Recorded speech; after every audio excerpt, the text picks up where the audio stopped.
Hi there, and welcome to my video today. I'm so happy to have you here. I am going to show you 3 different ways that I create my collage papers. Today I'm going to use a little Payne's Gray, and I'm also going to use gesso. I usually combine gesso with all my different colors because it's a very easy, kind of not as opaque color to use. So before we get started, I want to just talk about what collage papers you actually use and what you think you use.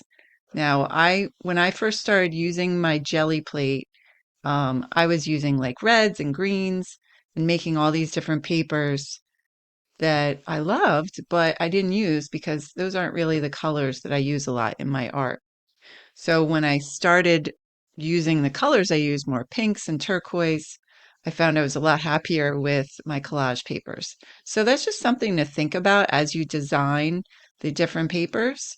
Just remember what you actually are going to use so you don't have a bunch of piles of papers that you're not using. So the first thing I'm going to show you is how to use a stamp to create some patterns in your papers. Um, this is just a very simple stamp, and I'm using the acrylic paint to stamp it. I find sometimes when I use the ink pads, it doesn't really come out that great. So that's part of this process, just like experimenting with different things and seeing what works for you. So that is easy, just kind of making some marks. Some of them are more clear than others. That's okay too. And then I'm just going to let that dry for a second. So the next color I'm going to use is fluorescent pink. This is one I use a lot in my paintings and in my collage papers, my collage work. So I'm just going to blend that a little bit with some white gesso. And then I'm going to put that on the jelly plate. This is just a 5x7 jelly plate that I got online. Nothing fancy. Okay, and you want to just give that bottom layer a chance to dry for a second so it doesn't all run into each other. You want to see the actual pattern underneath. But I have found also in doing anything with the jelly plate, it's always a big experiment. So you don't want to get too attached to what you're doing. Okay, see, I could see it already ran a little bit, but that's okay. We're just having fun. Okay, so the papers I'm using today are, this is a deli paper that I use, the Logan wrap. And then I also use a very thin rice paper.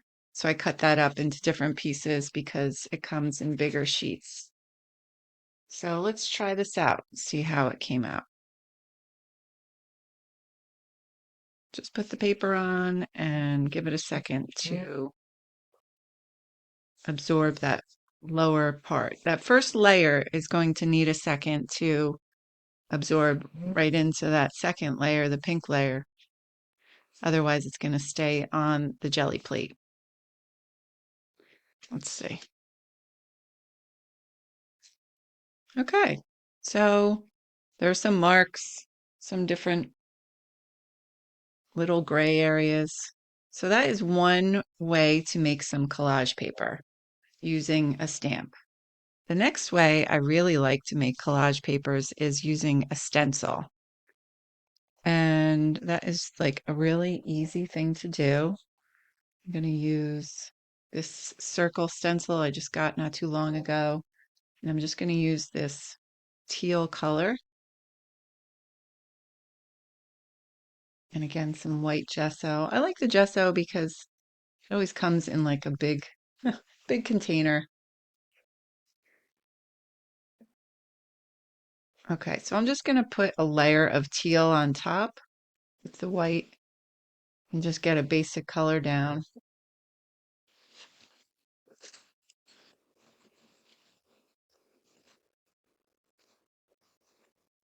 Sometimes it comes out like a little bit of a marbleized effect, which is nice. And what's neat about using a stencil is that you can do one layer, which I'll show you. So I'm going to just put this down, and then I'm going to do a second stencil down here just so we don't lose that paper. Okay, so you press it down and then just put a piece of paper on top. And sometimes people use a brayer to kind of make sure they get all the little pieces and areas of the stencils, because you are kind of pushing down to get under the stencil to the jelly plate. But I just use my hand, kind of put some pressure down, and then we can see what comes up.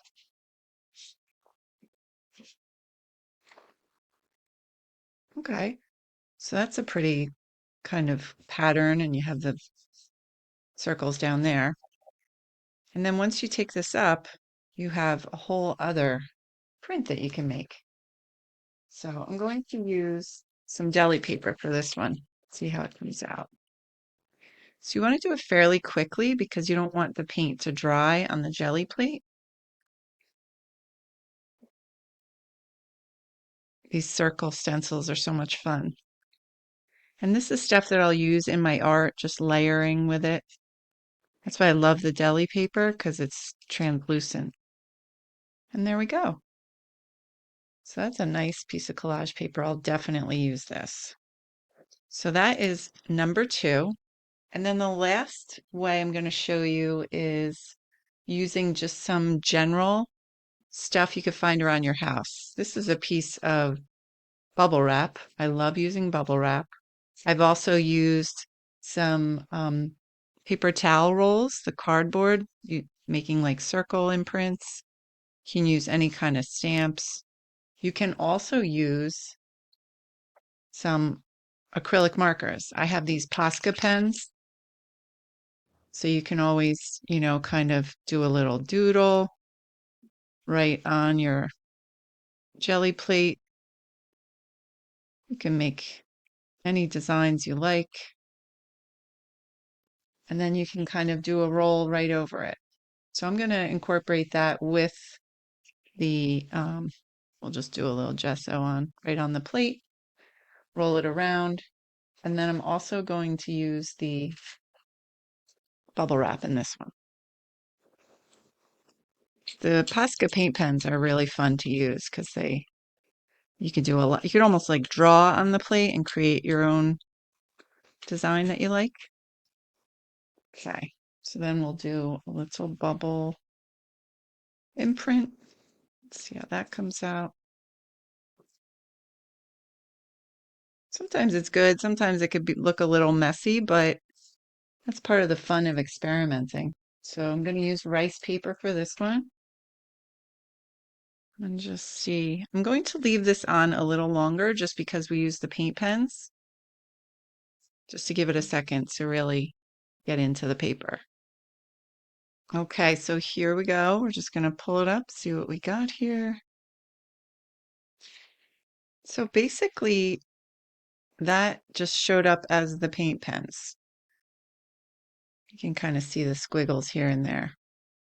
It was kind of a little bit of a fail, but really interesting experiment because you can see how you can actually draw your own design and then just put it on a paper.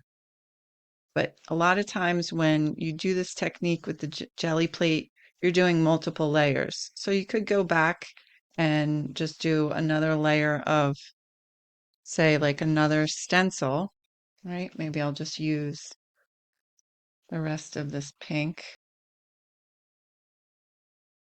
That's an interesting design in itself. You always have to roll out your brayer. And then you can kind of put this down and use the paper again. So that's the interesting part about using the jelly plate is you can make multiple prints, even if something doesn't originally work out. So that kind of gives a little bit of a graffiti look. I like that. And then, of course, we have the print underneath. You could just do a quick piece of jelly paper. So you could see in just 10 minutes, under 10 minutes, we have created quite a few pieces of collage.